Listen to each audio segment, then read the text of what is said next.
বেদ মানে অ্যাকচুয়ালি কিন্তু সেই সত্যগুলো যেগুলো আমাদের ডিউটি আর আমাদের যেগুলো অকর্তব্য সেগুলো জানিয়ে দেয়।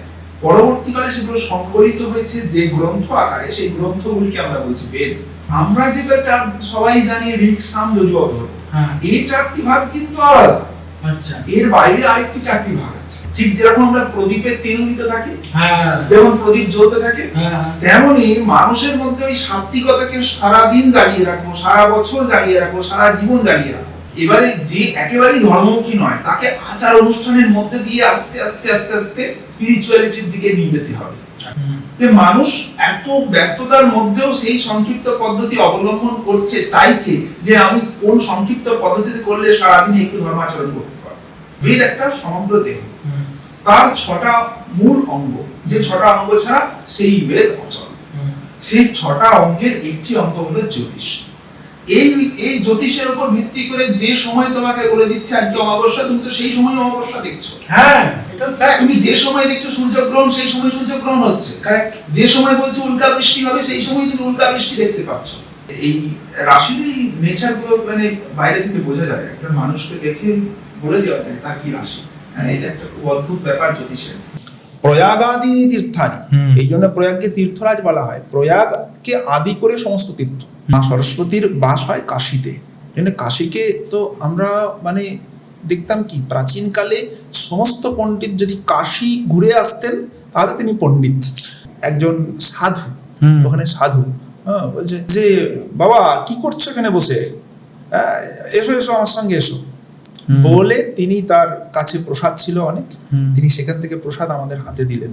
আমার পূর্বজদের জানা, আমার পূর্বজদের চর্চাকে জানা, আমার পূর্বজদের কীর্তিকে জানা, এর থেকে এত গৌরবময় ইতিহাস রয়েছে, এত গৌরবময় শাস্ত্র তাদের দ্বারা রচিত হয়েছে যা দিয়ে অসাধ্য সাধন করা যায়।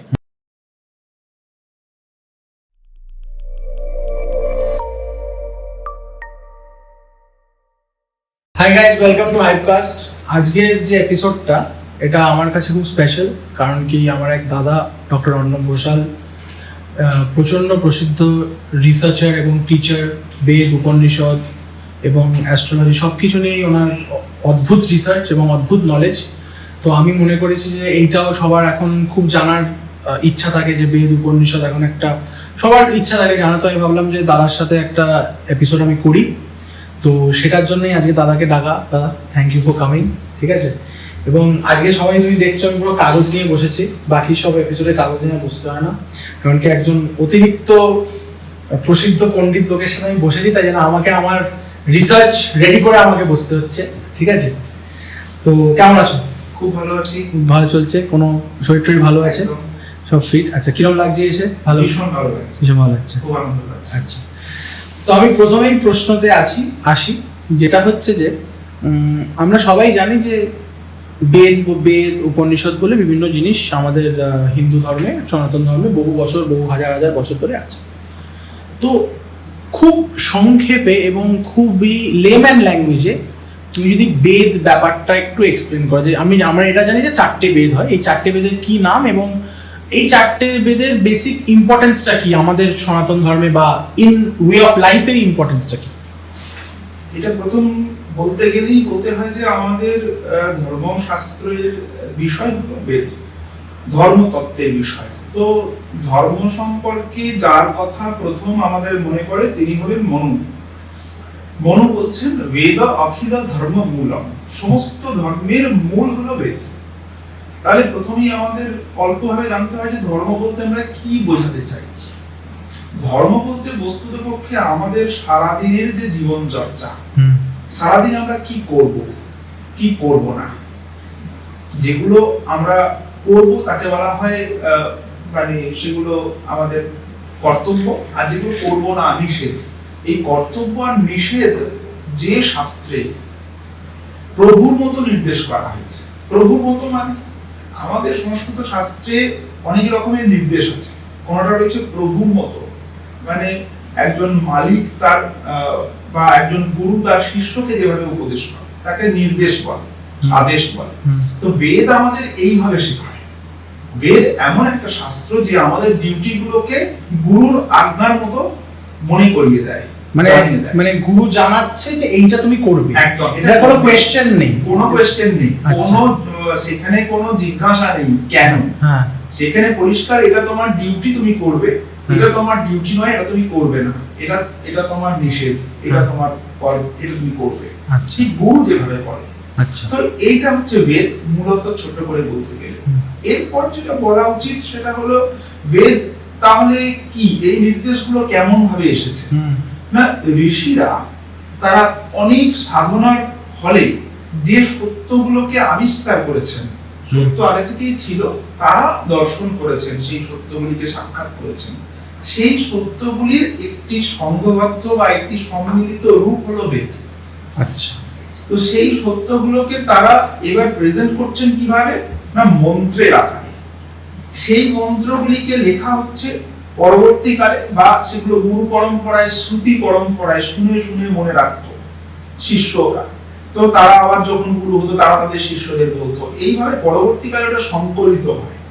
সেই সংকলিত গ্রন্থকেও আমরা বলছি বেদ। তাহলে বেদ মানে অ্যাকচুয়ালি কিন্তু সেই সত্যগুলো যেগুলো আমাদের ডিউটি আর আমাদের যেগুলো অকর্তব্য সেগুলো জানিয়ে দেয়। পরবর্তীকালে সেগুলো সংকলিত হয়েছে যে গ্রন্থ আকারে, সেই গ্রন্থগুলিকে আমরা বলছি বেদ। এই বেদ আবার 4টি ভাগে বিভক্ত। আমরা যেটা সবাই জানি ঋক, সাম, যজু, অথর্ব, এই 4টি ভাগ কিন্তু আলাদা। আচ্ছা এর বাইরে আরেকটি 4টি ভাগ আছে, এর বাইরেও একটা 4টি ভাগ আছে। আচ্ছা, সেই 4টি ভাগ আমাদের জানা ভীষণ প্রয়োজন, ওকে, যেগুলো আমরা জানি না। হ্যাঁ এই 4টি বেদই, এটা এই যে ঋক, সাম, যজু, অথর্ব, এটা বেদের যে মন্ত্র শৈলী, কেমন মন্ত্র, মানে ঋক মানে কি, সাম মানে কি, আলাদা আলাদা সিস্টেম আছে, নিশ্চয়ই আমি বলবো। আর যেটা আমি এখন বলতে চাইছি যে 4টি ভাগ, এই 4টি ভাগ হলো কি, মন্ত্র, ব্রাহ্মণ, আরণ্যক, উপনিষদ। এই এটা সেপারেট ভাগ আদার দ্যান ওই যে 4টে ভাগ করা আছে। ওকে, মানে প্রত্যেকটি ধরি ঋগ্বেদ, ঋগ্বেদের আবার মন্ত্র, ব্রাহ্মণ, আরণ্যক, উপনিষদ। আচ্ছা, সামবেদ, সামবেদেরও মন্ত্র, ব্রাহ্মণ, আরণ্যক, মানে এই এক একটা ঋগ্বেদ, যজুর্বেদ, সামবেদ, অথর্ববেদেরও ওই নিচের আরো ওদের মধ্যেও আরো 4টে ভাগ আছে। একদম তাই। ওকে, মানে ওদের সাবসেকশন আরো 4টে। একদম। ওকে, তো এই রকমই আর কি। তো এইগুলোর থেকে তো ধরো আমরা অনেক সময় শুনে আসি যে, এখন তো ধরো আশা করি সবাই বুঝতে পেরেছে বেদ ব্যাপারটা কি। আমরা এবার চলে আসছি হচ্ছে, আমি ছোটবেলা থেকে দেখে এসেছি, তুমি আমাদের বাড়ির সাথে এতদিন ধরে যুক্ত, ছোটবেলা থেকে দেখে এসেছি বিভিন্ন পুজো আমার গ্রামের বাড়িতে হয়, ঠিক আছে, এই ষষ্ঠী সেই ষষ্ঠী বিভিন্ন ধরনের পুজো। তো এবং একটা কথা আমরা শুনে এসেছি যে বাঙালির 12 মাসে 13 পার্বণ। এবার এই 12 মাসে 13 পার্বণের এই কনসেপ্টটা কি, মানে এই মানে তার মানে কি 13টা পুজো হচ্ছে, না 13টা মানে ওটা কেন, ওটা কিসের জন্য হচ্ছে, এটা আমার জানার একটা খুব ইচ্ছা, যে অনেক পুজো তো সেটা কি। ঠিক ঠিক, খুব সুন্দর একটা কোশ্চেন, এটা আমার ভীষণ ভালো লাগলো কোশ্চেনটা। কারণ আমরা বলি, দেখো ছেলের চেয়ে ছেলের ব্যাগ ভারী, হ্যাঁ কখনোই হয় না ছেলের চেয়ে ছেলের ব্যাগ ভারী, কিন্তু মানে ছেলের যা আকৃতি সেই সাপেক্ষে ব্যাগটা মনে হচ্ছে যেন অনেক বেশি। হ্যাঁ, তেমনি আমাদের যা সময়, হ্যাঁ এই সময় চক্রের মধ্যে আমরা সেটাকে গণনা করি একটা বৎসর হিসাবে। হ্যাঁ, তো সেই যে বৎসর, তার মধ্যে যেমন আমাদের ঘড়ি, ঘড়িতে আমরা দেখি 12টি ঘর, কিন্তু কাজের হিসাব যদিও সেই 12টি ঘরের মধ্যে কমপ্লিট হয়ে যায়, কিন্তু সেগুলো মাত্রাতিরিক্ত, আমরা সময় পেয়ে উঠি না। আমাদের মাঝে মাঝে মনে হয় 24 ঘন্টাটা 48 ঘন্টা হলে ভালো হয়। তেমনি এই যে ঋষিদের এটা একটা করুণাময় সৃষ্টি, ঋষিরা অত্যন্ত করুণ, আমাদের প্রতি দয়ালু হয়ে করুণা করে তারা এই সিস্টেম তৈরি করেছেন। কিরকম না, মানুষকে যে কোনো প্রকারে ভগবতমুখী করতে হবে। কিভাবে ভগবতমুখী করব না, মানুষের ভেতরে একটা সত্তা, সাত্ত্বিক সত্তা একটা রয়েছে, তাকে সবসময় জাগিয়ে রাখতে হবে। ঠিক যেরকম আমরা প্রদীপের তেল থাকি, যেমন প্রদীপ জ্বলতে থাকে, তেমনি মানুষের মধ্যে ওই সাত্ত্বিকতাকে সারাদিন জাগিয়ে রাখবো, সারা বছর জাগিয়ে রাখবো, সারা জীবন জাগিয়ে রাখবো। কিভাবে জাগিয়ে রাখবে না, উৎসবের মধ্য দিয়ে। কেমন উৎসব? নববর্ষে মানে 1 জানুয়ারি বা 31শে ডিসেম্বর সেই উৎসব পালন করে, নাচানাচি করে, মেতে থাকা, আমাদের ঋষিরা এটা বারণ করেছেন। হ্যাঁ। আমাদের ঋষিরা বলছেন উৎসবে মাতো রসে বসে ঠাকুর ঠাকুর বলছেন হ্যাঁ। সেই রসে বসে বা সেই উৎসবে কেমন উৎসব, দুর্গোৎসব, হ্যাঁ। এই ধরনের যে উৎসব, যাবতীয় কিছু, বাড়িতে একটি পুত্র জন্মাবে হুম। তার জন্য শুরু হয়ে যাচ্ছে উৎসব প্রথম থেকে। হুম। প্রথম যে উৎসব কি হচ্ছে না, নিষেক। হুম। আমরা ইন্টারকোর্স বলে বলি বটে, হুম। কিন্তু সেই নিষেকটাও একটা উৎসব, সেটাও একটা পুজো পাঠ রয়েছে, তারপরে নির্দিষ্ট দিনে গমন করতে হয়। হুম। একইভাবে পুত্র জন্মাবার আগে পঞ্চামৃত, সাধভক্ষণ, হুম। তারপরে আরো আগে থেকে শুরু করতে পারতাম বিবাহের আগে অভ্যুরান্ন থেকে, যেটাকে আমরা আইবুড়ো ভাত বলি, অভ্যুরান্ন। তো এরকম যাই হোক, তারপরেও যেই জন্মালো সঙ্গে সঙ্গে জাতকর্ম, পুত্রের মুখে পিতা মধু দেবে, জাতকর্ম শেষ হলো, তারপরে নামকরণ, অন্নপ্রাশন, উপনয়ন, সমাবর্তন, পরপর চলবে বিবাহ। মানে তাকে সারাটা জীবন অগ্নি, সাক্ষাৎ দেবতা অগ্নি, সূর্য এবং বিভিন্ন দেবতা, ব্রাহ্মণ, গুরুজন, এদের সান্নিধ্যে নিজেকে মানে আমি ব্যক্তিগতভাবে এটা দেখেছি, যেরকম জীবন্ত কোনো মানুষ থাকলে এই বিভিন্ন জিনিসগুলো, মানুষ চলে যাবার পরেও প্রচুর ব্যাপার। আমি যেটা করছি এখন, প্রচুর ব্যাপার আমি সাক্ষাৎ দেখতেই পাচ্ছি, মানে প্রচুর রকমের জিনিসপত্র, সে প্রত্যেকবার সূর্যকে জানানো, গঙ্গাকে জানানো, সবাইকে জানিয়ে সবকিছু করা, মানে এই যে জিনিসগুলো, এগুলো ঋষিরা কি মানে কতটা দূরদর্শী হলে এই জিনিসটাকে ওরা করতে পারে, সেটা মানে খুবই একটা মানে ব্যাপার। আর আমি মূল আরেকটা জিনিস জানতে চাই এই পুজোর ফ্যাক্টরেই, যে এটা তো অনন্তকাল ধরে চলে আসছে, মানে আমাদের সনাতন ধর্মে অনন্তকাল ধরে এটা চলে আসছে, পুজো টুজো সবকিছু চলে আসছে, বাট এখন কোথাও গিয়ে সবকিছু কিরকম একটা সংক্ষিপ্ত হয়ে গেছে, মানে সেই ডিটেল ওরিয়েন্টেড ব্যাপারটা নেই, মানে সবাই হ্যাঁ ঠিক আছে করে দেয়, মানে ওরকম একটা ব্যাপার। তো সেইটাতে তোমার কি মনে হয় এটা কলিযুগের এফেক্ট? না, ঠিক তা নয়, কলিযুগ এফেক্ট বা এরকম বলবো না। এই সংক্ষিপ্ত পদ্ধতি চিরকালই ছিল, কারণ মানুষকে ধর্মমুখী করতে হবে, এটা হচ্ছে মূল কথা। কে কতটা ধর্মকে কিভাবে ব্যবহার করবেন, নিশ্চয়ই একজন যিনি অলরেডি একজন সাধু, তাকে আলাদা করে নিশ্চয়ই এত আচার অনুষ্ঠান পালন করতে হবে না। তাহলে তার জন্য সংক্ষিপ্ত বিধি রয়েছে, তিনি জপ ধ্যান করলেই যথেষ্ট। হ্যাঁ, সেটা আমি ছোটবেলা থেকে দেখে এসেছি, একদমই তাই, জপ ধ্যান করলেই যথেষ্ট। এবারে যে একেবারেই ধর্মমুখী নয়, তাকে আচার অনুষ্ঠানের মধ্যে দিয়ে আস্তে আস্তে আস্তে আস্তে স্পিরিচুয়ালিটির দিকে নিয়ে যেতে হবে। আচ্ছা, তো এই সংক্ষিপ্তায়ন ছিল, এখন সেই সংক্ষিপ্তায়নটা ব্যবহার হচ্ছে অন্যভাবে, মানুষের সময় নেই হাতে, কর্মব্যস্ত। এবার আমরা যদি ঋষিদের মতো ব্যাখ্যা করি যে কর্মই তোমার ধর্ম, তাহলে সেই ক্ষেত্রে দেখতে গেলে এই সংক্ষিপ্ত পদ্ধতিকে আমি স্বাগত জানাই, যে মানুষ এত ব্যস্ততার মধ্যেও সেই সংক্ষিপ্ত পদ্ধতি অবলম্বন করছে, চাইছে যে আমি কোন সংক্ষিপ্ত পদ্ধতিতে করলে সারাদিন একটু ধর্মাচরণ করতে পারবো। তো এই ঋষিদের এই কথাগুলো বা জব, এটার কোনো সায়েন্টিফিক বেসিস আছে? একদম, প্রতিটা জিনিসের সায়েন্টিফিক। তো এই ঋষিরাই তো অ্যাস্ট্রোলজি নিয়ে মানে শুরু করেছিল, বা যেটা আমরা ভেবে আসছি। তো এই অ্যাস্ট্রোলজির সায়েন্টিফিক আর স্পিরিচুয়াল এই দুটোর ব্যাখ্যাটা কি? অ্যাস্ট্রোলজিতে যদি আমি আসি, মানে বিকজ এটা অ্যাস্ট্রোলজিটাও এমন একটা সাবজেক্ট যেটা ঋষিরা ওরম ভাবেই বলে এসছে সবকিছু নিয়ম, তো সেই সময় টেলিস্কোপও ছিল না, তো কিভাবে এই ব্যাপারটা হলো, মানে কিভাবে এলো, মানে ওটার বেসিসটা কি? তখন তো টেলিস্কোপ আবিষ্কার হয়নি, যেটা আমরা বৃহস্পতিকে দেখবো, কি আমরা যা নবগ্রহ যেগুলো দেখবো, তো ওইটার একটু বেসিসটা আমাকে বলো। দেখো, এই কোয়েশ্চেনটা তুমি কোনো ম্যাথমেটিশিয়ানকে যদি করো, সে বলবে ম্যাথমেটিক্সের মাধ্যমে আমি অসাধ্য সাধন করতে পারি। যা এখান থেকে বলা, মানে যা পৃথিবী ঘুরে বলা সম্ভব নয়, তা আমি এখানে বসে অঙ্ক বসে করে দিতে পারি। তাহলে এটা ক্ষমতা আছে, এটা একটা বিদ্যার ক্ষমতা।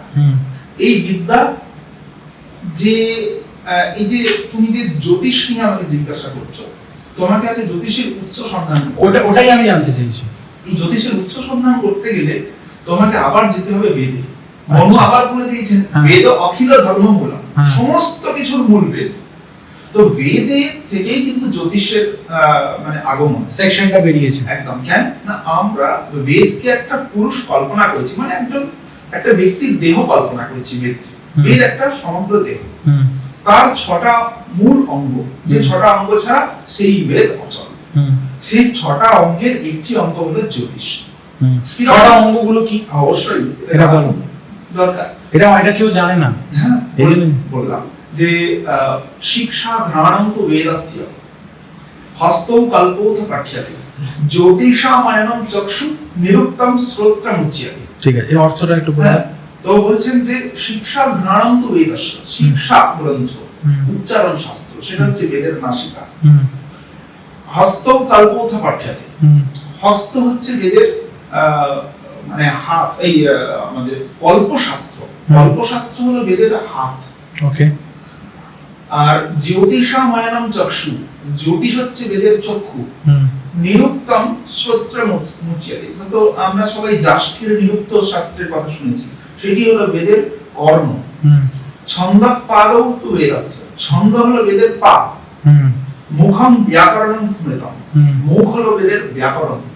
তস্মাৎ সাঙ্গমধিত্যৈবরম লোকে মহীয়তে, এই সাঙ্গ বেদ ধ্যান করলে তবেই কিন্তু বেদের পারফেক্ট যে ফল সেটা আমরা পেতে পারি।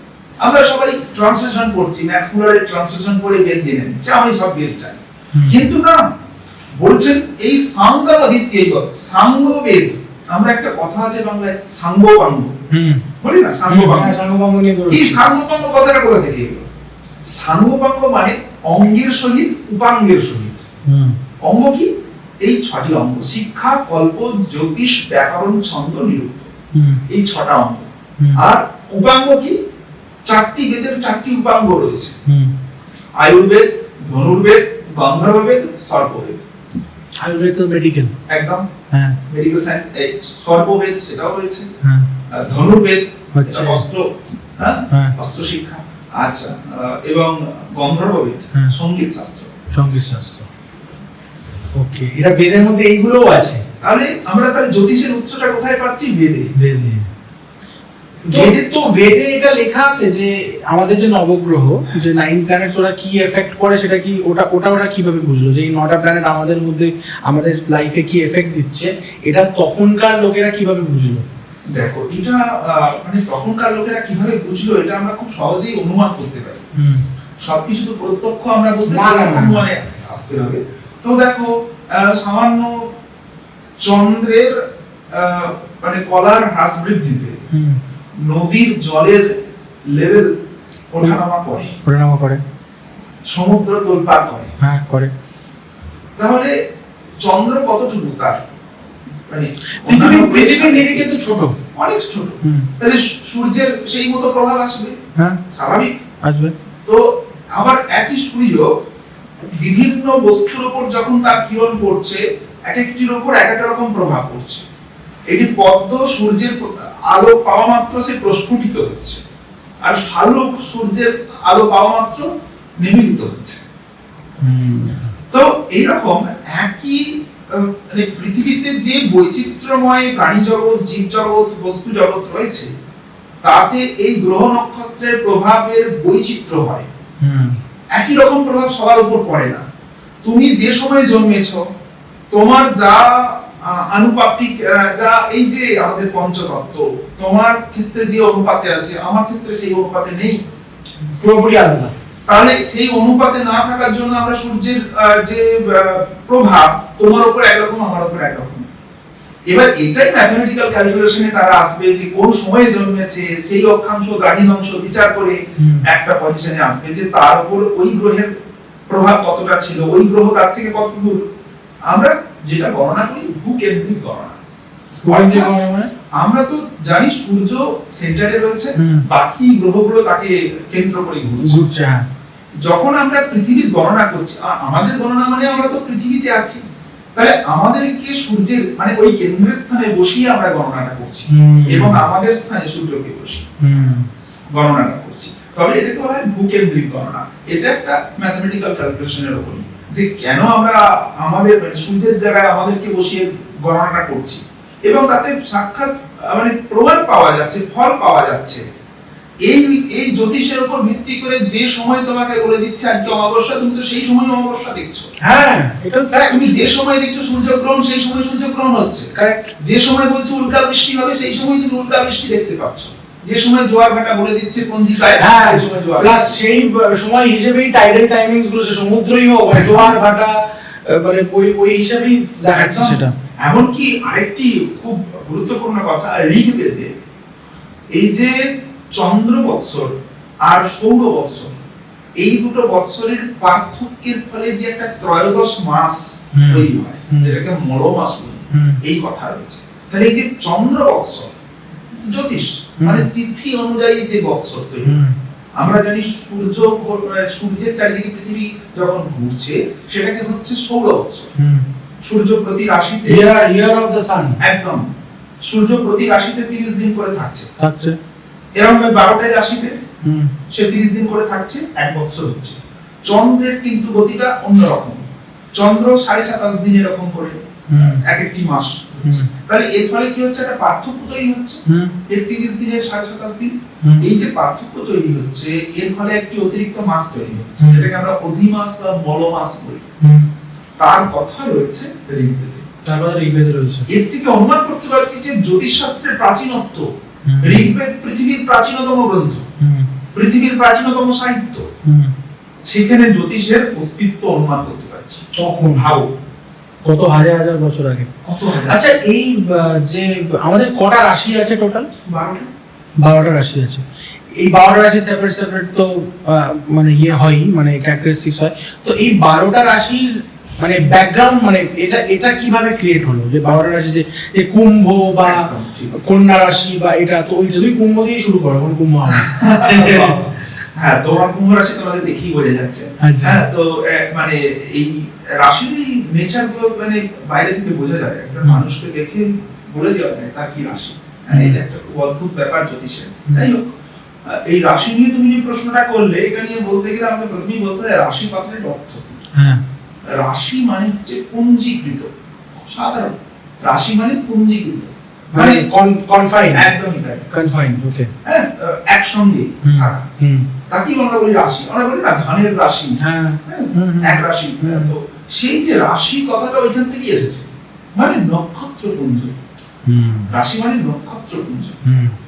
তুমি দেখো, আমরা যদি বলি মেষ রাশি, তো মেষ রাশিটি কিরকম আছে না, নক্ষত্রপুঞ্জীকৃত হয়ে আছে। অশ্বিনী নক্ষত্রের 4টি পাদ, ভরণী নক্ষত্রের 4টি পাদ, আর অশ্বিনী ভরণী কৃত্তিকার 1টি পাদ। তো এই যে প্রতি রাশিতে নক্ষত্রের 9টি করে পাদ থাকে, তাহলে এই যে 9টি করে পাদ থাকে, এইটাকে আমরা বলছি একটি রাশি।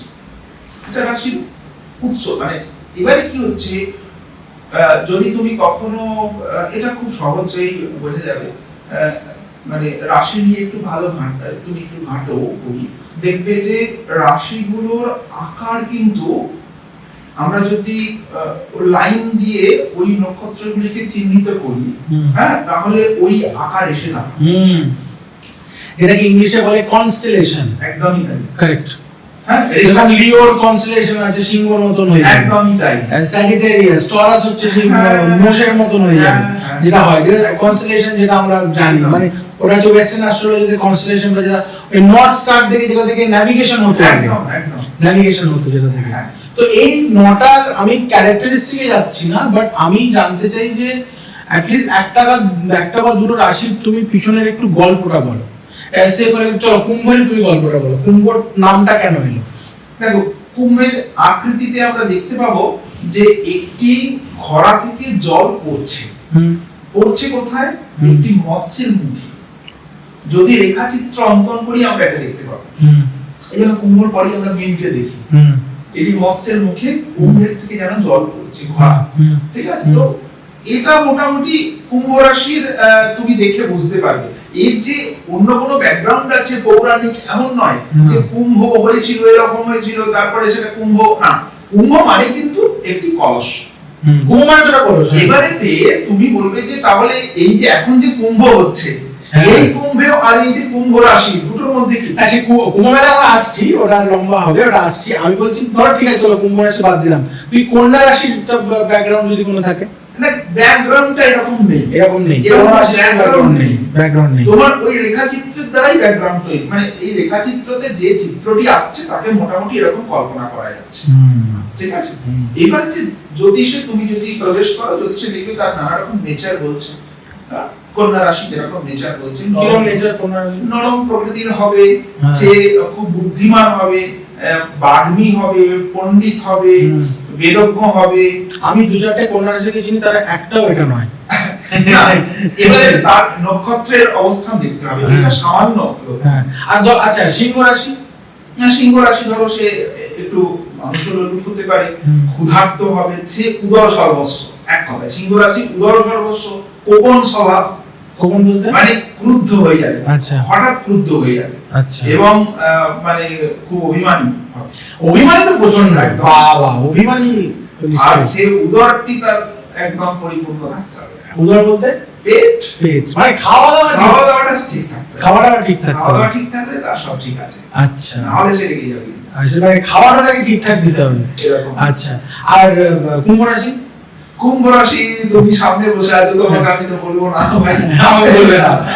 তোমাকে আড়ালে বলবো। তো অর্ণবদা, আমাকে একটু তুমি কুম্ভর ইতিহাসটা বলো, মানে কুম্ভ মেলা যেটা আমাদের হচ্ছে ওইটার একটু ইতিহাসটা বলো, এবং ওইটা কিভাবে হলো, আর এখন যে জায়গায় এসছে, বা এই 144 ইয়ার্সের সিগনিফিকেন্সটা কি, এইটা একটু তুমি যদি বলো। এর দেখো দুটি ইতিহাস রয়েছে। প্রথম ইতিহাসটাকে বলি, ওটাই প্রধান। সেটা হচ্ছে আমরা সকলেই জানি যে সমুদ্র মন্থনের কথা। সমুদ্র মন্থনে যে অমৃত কুম্ভ এসেছিল, পরবর্তীকালে দেবাসুর একটা কাট করলাম, অমৃত কুম্ভটা কে এনেছিল? কেউ একটা ধরে এনেছিল তো? হ্যাঁ, অমৃত কুম্ভ, দেখো অমৃত কুম্ভ মূলত এসে পৌঁছায় বিষ্ণুর হাতে। আচ্ছা, তিনি সকলকে পরিবেশন করছিলেন দেবতাদের। তাই এটা আমরা গল্পটা মোটামুটি সবাই জানি। পরবর্তীকালে দেবাসুর সংগ্রামের সময়তে দেবতারা পরাজিত হয়, আর ওই সংগ্রামের লক্ষ্য ছিল অমৃত কুম্ভকে উদ্ধার করা। অসুররা উদ্ধার করতে চেয়েছিল, তো তখন দেবতারা ওকে 4 জায়গায় লুকিয়ে রাখতো, বিভিন্ন জায়গায় লুকিয়ে রাখতো। তো এই যে 4 জায়গায় লুকিয়ে রাখতো কিছুদিন করে, তো এইগুলোতে কি হতো, কুম্ভ তৈরি হতো। মানে পরবর্তীকালে সেই জায়গাগুলোতেই আমরা বলতাম কুম্ভ। কেন এরকম, কেন না, এই যে ওদের 12 দিন মানে আমাদের 12 বৎসর। আচ্ছা, তো সেই হিসাবে ওরা যে লুকিয়ে রাখতো এরকম বিভিন্ন জায়গায় 4 জায়গায় কিছুদিন করে, তো এতে করে আমাদের এখানে সেটা 12 বৎসরে একবার করে, মানে ওদের একদিন ইজ ইকুয়াল টু আমাদের 1 ইয়ার। হ্যাঁ, একদমই তাই। আচ্ছা, ওকে। তো এইভাবে আমরা 12 বছরে একটি করে কুম্ভ পাচ্ছি। এরপরে অর্ধকুম্ভ এসব রয়েছে, ওগুলো সেটা অন্য কথা। তো এই যে কুম্ভগুলো আমরা পাচ্ছি, এই 4টি জায়গার উপর কিন্তু বিশেষ একটি তথ্য রয়েছে। এটা আমি তোমাকে বলতে পারি, অবশ্যই বলবো, বলছি। এই তথ্য মানে আমি সবার কাছে বলি না, এটা একটা খুবই গুরুত্বপূর্ণ তথ্য। দেখো 4টি যে স্থান আমরা জানি, একটা হচ্ছে হরিদ্বার, প্রয়াগ, এলাহাবাদ এবং উজ্জয়িনী, তাই তো? এই নাসিক। হ্যাঁ, আচ্ছা। তো এইগুলো হরিদ্বার, প্রয়াগরাজ, হরিদ্বার, প্রয়াগ, উজ্জয়িনী, নাসিক। হ্যাঁ, 4টে, ঠিক আছে, এই 4টে। তো এই 4টিতে যে মানে কুম্ভ হয়, যেমন তেমন মনে হলো এবছর এখানে, এবছর ওখানে, এরকম নয়। এর একটা নির্দিষ্ট হিসাব আছে। এও তাই অ্যাস্ট্রোলজিক্যাল হিসাব। আচ্ছা, জ্যোতিষ সংক্রান্ত বিষয়। সেই অ্যাস্ট্রোলজি দিয়ে আমরা ফিরে যাচ্ছি। একদমই তাই, মানে না চাইলেও অ্যাস্ট্রোলজিতে আসতেই হবে। দেখো বলছেন, প্রথমত বৃহস্পতি ও চন্দ্রের, বৃহস্পতি, সূর্য এবং চন্দ্রের কর্কট রাশিতে অবস্থানকালে অমাবস্যার যোগ ঘটলে গোদাবরীতে কুম্ভ যোগ হয়। মানে হচ্ছে এটা গোদাবরীটা কোথায় হচ্ছে? উজ্জয়িনীতে, গোদাবরী না, নাসিকে, নাসিক। ওকে, আচ্ছা। এবারে এই প্রসঙ্গে শ্লোকও আছে, মানে আমি প্রমাণ হিসাবে শ্লোকটা বলে রাখছি। कर्के गुरुस्तथा भानुश्चंद्रक्षयस्तथा गोदावरीयां तथा कुंभो जायते अवनी मंडले। कर्के कर्कट राशिते गुरु बृहस्पति তথা ভানু সূর্য চন্দ্র ক্ষয়স্তথা অমাবস্যার যোগ। গোদাবরীয়াম তদা কুম্ভ, তখন গোদাবরীতে কুম্ভ হয়। তারপর এগুলো সব রয়েছে স্কন্দ পুরাণে। তারপর তুলা রাশিতে বৃহস্পতি সূর্য এবং চন্দ্র যখন অবস্থান করে তুলা রাশিতে, তখন ওই সময়তে ওই দিন অমাবস্যার যখন যোগ ঘটে তখন উজ্জয়িনীতে কুম্ভযোগ হয়। ওটা কোন নদী? এটা উজ্জয়িনীতে যে মানে এটা বললে বুঝতে পারবে, ঘটে সূরি শশী সূর্যা আচ্ছা, দামোদরে স্থিতা যদা ধারায়াম চ তদা কুম্ভ জায়তে খলু মুক্তিদাহ। ওকে। ধারানগরী অতি প্রাচীন নাম, মূলত উজ্জয়িনী, ঠিক আছে? তো সেখানেতে কুম্ভযোগ হয়। আচ্ছা, ঘটে মানে এখানে কুম্ভের কথা বলা হচ্ছে। তারপরে বৃহস্পতি মেষ রাশিতে, চন্দ্র সূর্য মকর রাশিতে।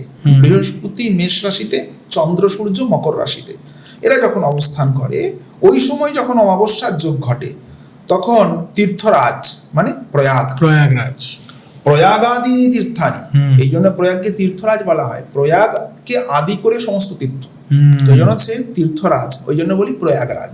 মানে প্রয়াগ এই জন্য এটাকে প্রয়াগরাজ বলা হয়, যেহেতু রাজ মানে এখানে শ্রেষ্ঠ, মানে ওটা হচ্ছে শ্রেষ্ঠ তীর্থ প্রয়াগ। তো সেখানে কুম্ভযোগ হয়। তো সেখানে কবে না, বৃহস্পতি মেষ রাশিতে, চন্দ্র সূর্য মকর রাশিতে, তখন যখন অমাবস্যার যোগ ঘটে তখন প্রয়াগে কুম্ভ হয়। মেষ রাশি গতে জীবে, জীব মানে বৃহস্পতি, জ্যোতিষের নাম। মকরে চন্দ্র ভাস্কর, চন্দ্র এবং সূর্য মকরে। অমাবস্যা তদা যোগা কুম্ভ ইয়া, মানে তখনই ওই কুম্ভ হয় আমাদের প্রয়াগরাজে, ঠিক আছে? তারপরে এটা রয়েছে সিন্ধু স্কন্দ পুরাণে। এরপর হরিদ্বারে কখন হয় না, বৃহস্পতি কুম্ভ রাশিতে, সূর্য মেষ রাশিতে যখন অবস্থান করে তখন গঙ্গাদ্বার মানে হরিদ্বারে হয়। হ্যাঁ, তো এরকম এর প্রসঙ্গ শ্লোকটা বলে রাখা ভালো। পদ্মিনী নায়কে মেষে কুম্ভ রাশি গতে গুরু গঙ্গাদ্বারে ভবেৎ যোগ, ঠিক আছে? তো মোটামুটি ভাবে এটা হচ্ছে ব্যাখ্যাটা কোন সময় এটা। আর এটা 12 বছর পুরোপুরি গাণিতিক জ্যোতিষিক হিসাব। এদের মনে হলো এবছর এখানে কুম্ভ করব, ওখানে কুম্ভ করব, এমন নয়। যদিও এই 4টি জায়গা স্নানের জন্য সর্বদাই মানে পুণ্যপ্রদ, যে কোনো সময় গিয়ে তুমি করলে পুণ্য পাবে একদম। তবুও এই দিনগুলিতে এই যে নক্ষত্র তিথির সংযোগ অবস্থায় স্নান বিশেষ পুণ্যপ্রদ। আর এই 144-এর ব্যাখ্যাটা কি, মানে এটাকে মহাকুম্ভ বলছে কেন এখন এবারেরটাকে? দেখো, প্রয়াগরাজে তো সবসময় কুম্ভ আসে না, দেখতেই পাচ্ছ।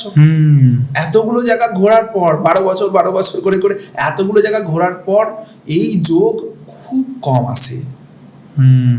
মানে হরিদ্বারে হলো তার 12 বছর, মানে প্রয়াগরাজ সবার লাস্টে, মানে এইটা যে আবার যে প্রয়াগরাজে যদি কুম্ভ হতে হয় মানে আরো 36 বছর পর হবে, কিন্তু সেটা মানে এই মহাকুম্ভ হবে না, এই জিনিস আসবে। বাট প্রয়াগরাজে যদি নরমালি কুম্ভ হয় আবার, মানে যেটা হয় 12 বছরের যে ব্যাপারটা, তাহলে এর 12 বছর পর হবে হচ্ছে কোথায়?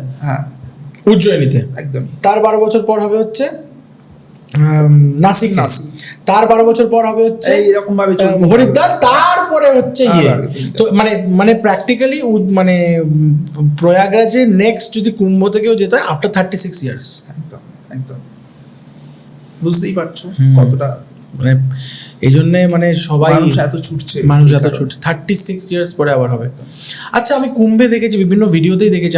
আমি কুম্ভ গেছি, হরিদ্বারেরটা আমি গেছি, চান আমরা সবাই করেছিলাম, বাবা তো ছেড়ে দাও গেছেনি। তো এবারে সাধুরা আগে কেন যায়? সিস্টেম করা হয়েছে, তারা তো আমাদের মুক্তির পথপ্রদর্শক, তারা যান বলেই তাদেরকে অনুকরণ করে না আমরা যাই।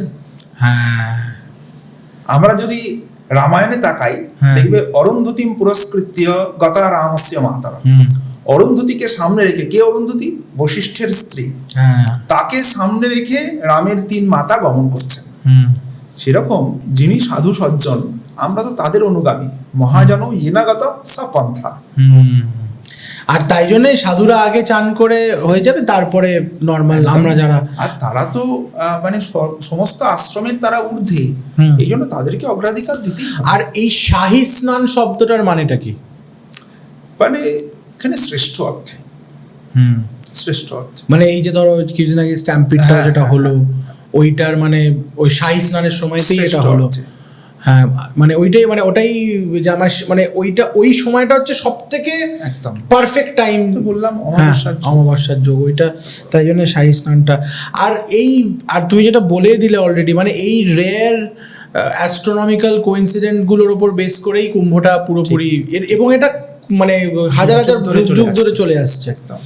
আমি কিছুদিন আগে একটা ছবি দেখছিলাম যে 500 বছর আগেকার এলাহাবাদে কুম্ভ হচ্ছে আর এখনকার প্রয়াগরাজে, তখন এলাহাবাদ ছিল এখন প্রয়াগরাজ, তো ওইটা হচ্ছে তখন সত্যি মানে এটা একটা, আর সব মানুষেরা মানে একটা সবারই মুক্তির দরকার। হ্যাঁ হ্যাঁ, একদম একদম। মুক্তি ছাড়া ভারতবর্ষ হচ্ছে মুখ্য ভূমি, এখানে জন্মই মানে এখানে মানুষের জন্মই হয় মুক্তির জন্য। কারেক্ট।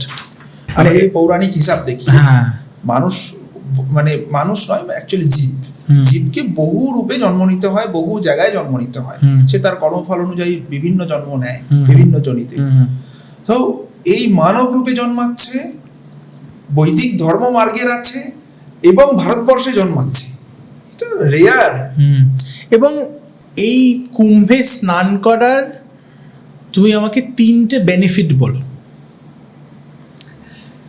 কুম্ভে স্নান করার দেখো 3টে বেনিফিট, কেন এর অনেক বেনিফিট আছে। আমি 3টে বলো, আমাকে 3টে মূল বেনিফিট বলো যে কুম্ভে স্নান করলে এই 3টে বেনিফিট, যে কোনো মানুষের এই 3টে বেনিফিট প্রযোজ্য, যে কোনো মানুষের উপর। দেখো শাস্ত্র অনুযায়ী আমরা যদি দেখি, এখানে বলা হচ্ছে পাপ স্খলন, মানে পাপটা মুক্তি হয়ে, পাপ মুক্তি। ওকে, দ্যাটস ওয়ান। দ্বিতীয় কথা বলা হচ্ছে যে তার সাত্বিকতা বৃদ্ধি হবে, পুণ্য সঞ্চয় হবে। আচ্ছা, স্নানজনিত পাপ স্খলন যেমন হচ্ছে, পুণ্য সঞ্চয়ও তেমন হচ্ছে। ঠিক আছে, ঠিক আছে। তৃতীয় কথা হচ্ছে মোক্ষ। আচ্ছা, ওকে, মোক্ষ দ্বার, মুখ্য দ্বার। ঠিক আছে, মোক্ষের দ্বার এগুলো। এত মানুষ জন্মেছে, সবাই তো ওখানে উপস্থিত হতে পারছে না, এটা কিন্তু ফ্যাক্ট, এটা ফ্যাক্ট। হ্যাঁ, সবাই তো উপস্থিত। আমি যেরকম এমনি সময়ে প্রয়াগরাজ গেছি, ওই ওই ইয়ে সঙ্গমে চান করেছি, বাড়ির লোকের সাথেই গেছি, খুব সুন্দর ফিলিং। বাট এই কুম্ভর মানে সবাই বলে যে ওই সঙ্গমে তুমি সারা বছর যে কোনো সময় চান করতে পারো, তোমার পুণ্য হবে, বিকজ ওটা এতটাই একটা পাওয়ারফুল জায়গা। প্রয়াগ তুমি যেটা বলে শ্রেষ্ঠ তীর্থ ওটা। তো মানে এই জন্য আমিও এরকম শুনেছি যে 4 ধাম করে আসার পর লোকেরা প্রয়াগরাজে লাস্ট ডিপটা নিয়ে তারপরে বাড়ি যায়, মানে এরকম একটা ইয়ে। তো যখন আমরা প্রয়াগরাজ নিয়ে কথা বলছি, ওর থেকে একটু দূরে হচ্ছে বেনারস, ঠিক আছে? এবার বেনারস নিয়ে আমাদের এই অফ ক্যামেরাও একটু আগে কথা হচ্ছিল।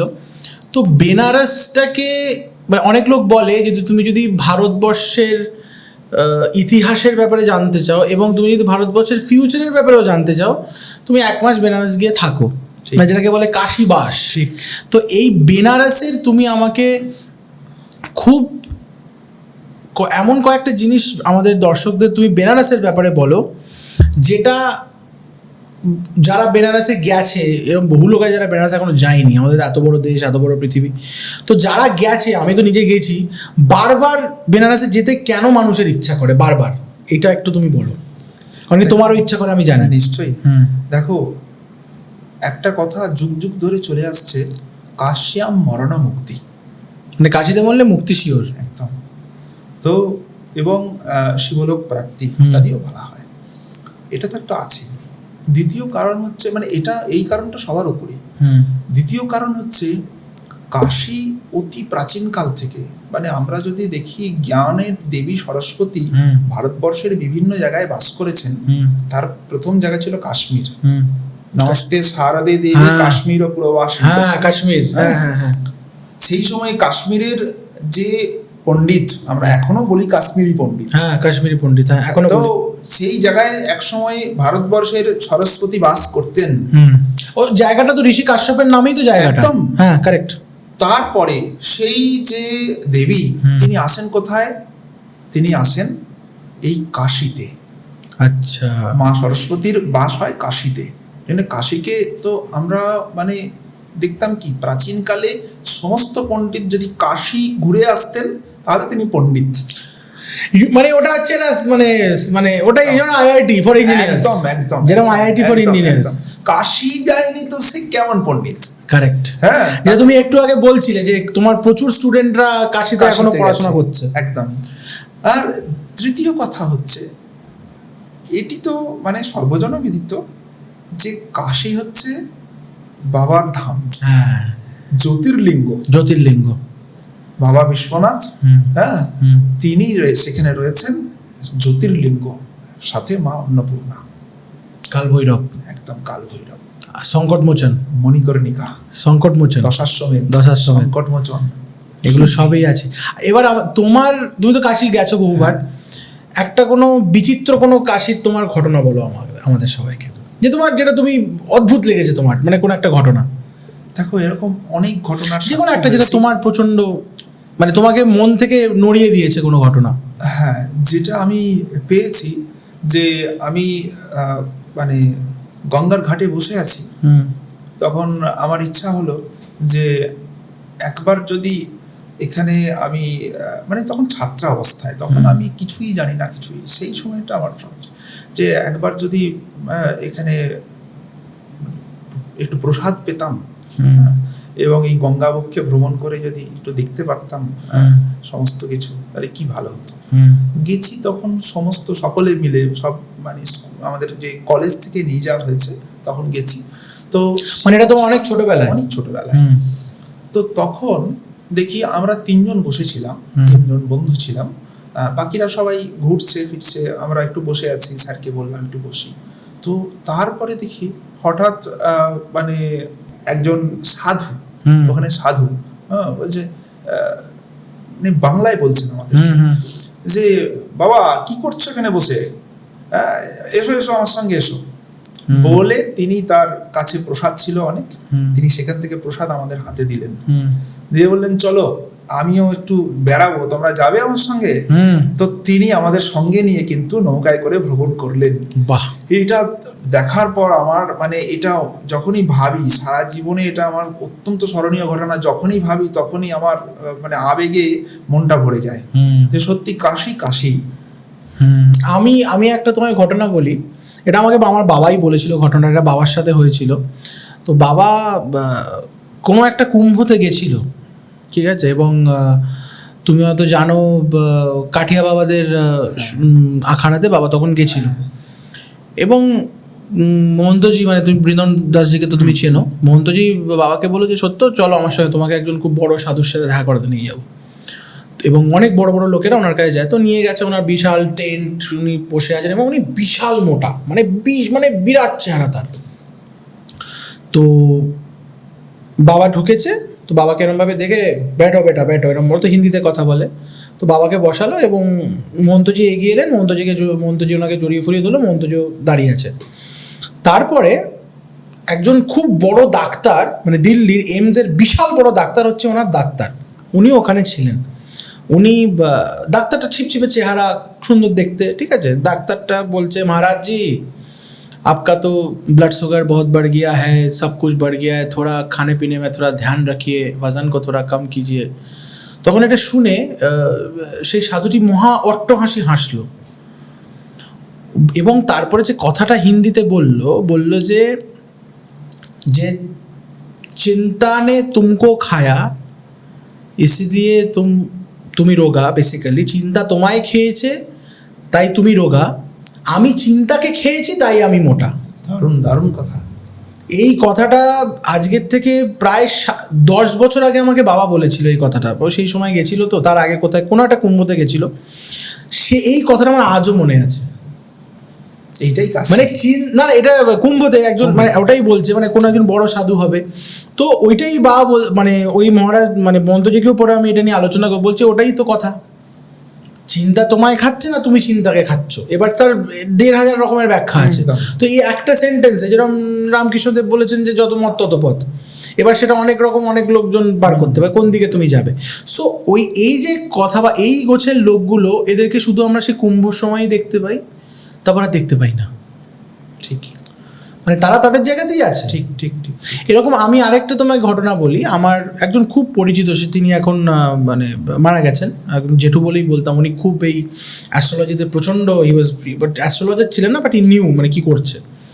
তো উনি যার থেকে শিখেছিলেন, ওনার এটা বলা কথা আমি শুনেছি, আমাকে আর বাবাকে একসাথে বসেই বলেছিল যে আমার স্বপ্ন এসছিল অমুক জায়গায় যেতে হবে আমাকে, আমি ট্রেন ধরে চলে গেলাম ওই কামাক্কা ফামাক্কা কোথায়, আমি সেখানে গেলাম, সেখানে গিয়ে একটা ফাঁকা জায়গায় দাঁড়িয়ে আছে, হঠাৎ করে একটা লোক চলে এলো, আর যেই লোকটাকে স্বপ্নে আমি দেখেছি সেই লোকটাই আমার সাথে দেখা করেছে।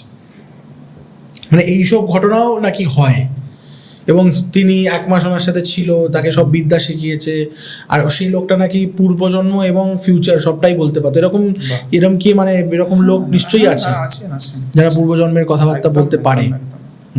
মানে এটা আমাদের ভারতবর্ষেতেই পসিবল, ভারতবর্ষতেই এটা পসিবল। তো আমি এই পডকাস্টটার থ্রু দিয়ে অ্যাকচুয়ালি মানুষকে এটা জানাতে চেয়েছিলাম যে আমাদের অ্যাকচুয়ালি যে সনাতন ধর্মের যে ব্যাপারটা, আমি সনাতন ধর্মকে মার্কেটিং করতে চাই না, বাট অ্যাকচুয়ালি জানতে চেয়েছিলাম যে এই বেদ ব্যাপারটা কী। মানে খুব সংক্ষিপ্ত, খুব সুন্দরভাবে এটা এক্সপ্লেন করেছো। এই বেদের থেকেই তো এই সব কিছু চলে আসছে, মানে দ্যাট ইজ দি সোর্স। মানে যদি আমাদের লাইফটা গঙ্গা হয় তাহলে সেটা গোমুখ, মানে গঙ্গোত্রী বেসিক্যালি। তো এই বেদের মধ্যে হিমালয়ের তো একটা বিশাল পার্ট আছে, প্লাস কাশী তুমি বলছো, প্রয়াগরাজ যেটা শ্রেষ্ঠ, যেটা সব কিছু মিলিয়ে মিশে। তো এই সব কিছুর কে তুমি সব কিছুকে পড়েছো, দেখেছো, তোমার এখন অবধি হোয়াট ইজ দ্য রিয়েলাইজেশন? তুমি কি রিয়েলাইজ করেছো এত অবধি তোমার জীবনে? এই সব কিছু ঘেটে বা আরও তুমি ঘাঁটবে, এখন অবধি তোমার কি রিয়েলাইজেশন এসছে অ্যাবাউট লাইফ? দেখো, আমি এখন পর্যন্ত তোমাকে বলতে পারি কোনো দুঃখেই আমি চঞ্চল হয়ে পড়ি না। এই গীতা, এই বেদ, এই উপনিষদ, এরা সব সময় আমার সেই দুঃখটাকে যে কোনো কিছুতে যে উৎপন্ন হতে পারে দুঃখ, সেটাতে আমি দেখেছি আমার দুঃখ হয় না, আমি পাই না দুঃখ। কারণ ওই যে বিষয়গুলো, ওগুলো দুঃখ পেতে দেয় না। ওরা বলে এটা নিয়ে দুঃখ, এটা দুঃখের কারণই নয়, এইটা জানিয়ে দেয়।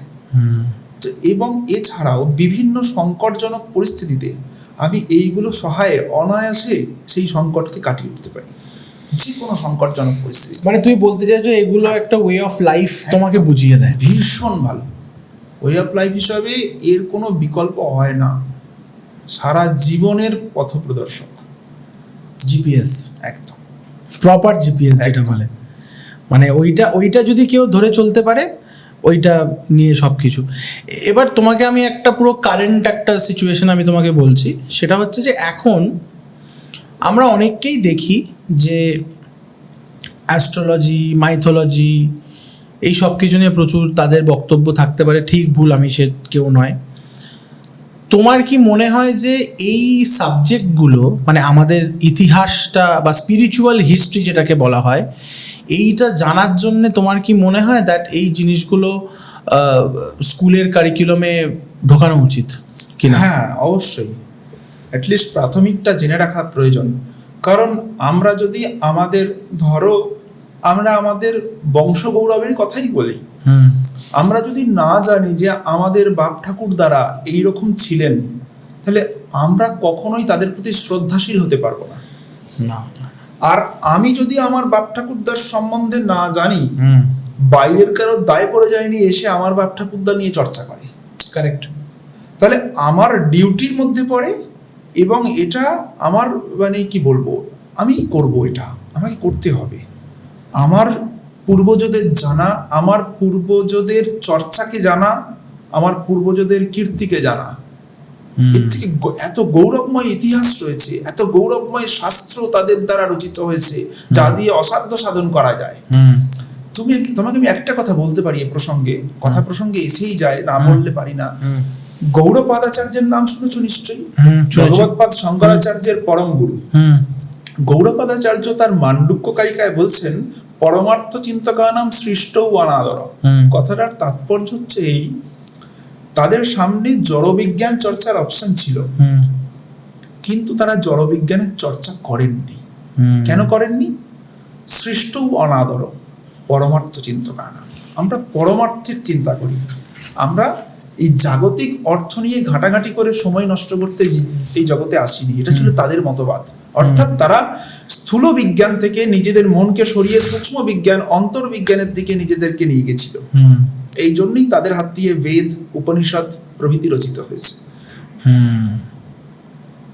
মানে আর আমি ধরো মহাভারতের পর পাণ্ডবরা যখন প্রস্থান করলো হিমালয়ের দিকে, বিভিন্ন জায়গার মধ্যে দিয়ে ওরা যাচ্ছিল এবং বিভিন্ন জায়গায় যারা মন্দির হয়েছে, যেটাই হয়েছে, পরবর্তীকালে আদি শঙ্করাচার্য সেগুলোকে ডিসকভার করেছে, সেগুলোকে আবার আমরা জানতে পেরেছি, বা উনি তো করেছে, মানে সারা ভারতবর্ষ পায়ে হেঁটে বেরিয়েছে, মানে বিশাল ব্যাপার এটা। তো আমাদের যে ম্যাসিভ হিস্ট্রি, এটা তো একটা পডকাস্টে কমপ্লিট করা সম্ভব নয়, এবং এর হাজার হাজার এপিসোডই বেরিয়ে যাবে এটা পুরোটা করতে। তো আমি মানে এই জিনিসটা বলে এই জিনিসটাকে আমি এন্ড করতে চাই যে পরবর্তীকালে আমরা আবার আরেকটা এপিসোড করব রিগার্ডিং আরেকটু ডেপথে ঢুকবো অফ বেদ অ্যান্ড অল, বেদ, এবং আমি চাই ভগবদ্গীতা নিয়েও একটা পডকাস্ট করা, সেটা আমার খুব দরকার। বিকজ অনেক লোক ভগবদ্গীতার ব্যাপারটা খুব কৃষ্ণ বলেছিল শুনেছিলাম ব্যাস, বা বাড়িতে একটা কোনো ধুলো খাচ্ছে এক জায়গায় রাখা আছে ব্যাস, মানে ওইটা নিয়ে সেভাবে চর্চা হয় না। আমার বাড়িতে হয়, সেটা অন্য ব্যাপার, বাট আমি দেখিনি হতে। তো এটা বলেই আমি শেষ করব যে আমাদের প্রাচীন যে হিস্ট্রি, সেইটা তুমি তার একটা খুব ছোট অংশ যেভাবে তুমি সুন্দর করে আমাদের দর্শককে যেভাবে বুঝিয়ে দিয়েছো, ফর দ্যাট আমি খুব গ্রেটফুল, নাম্বার ওয়ান। আর সেকেন্ড, আমরা পরের এপিসোডটা, এখানে আমি বলছি সবাইকে, পরের এপিসোডটা আমরা ভগবতের ওপরই, ভগবত এবং বেদ ওইটার যে কানেকশনটা ওইটার ওপরই করবো, এবং সেখানে তুমি কিন্তু একটু মহাভারতের গল্পগুলোও কিন্তু বলো যে কৃষ্ণ বা কি ব্যাপার, কর্ণ তো অর্জুনের থেকেও আরও ছিল, তো কর্ণর ভুলটা কী ছিল, এগুলো লাইভ দিয়ে, এইগুলো যাতে আমরা পরের পডকাস্টে করতে পারি। এবং আজকে আসার জন্যে এক্সট্রিমলি থ্যাংক ইউ, মানে এক্সট্রিমলি থ্যাঙ্কফুল টু ইউ যে তুমি আজকে এলে, এবং আশা করি আজকে তোমার পডকাস্টটা তুমিও খুশি এটা করে আর কি। খুবই ভালো লাগলো। ঠিক আছে, থ্যাংক ইউ। চল।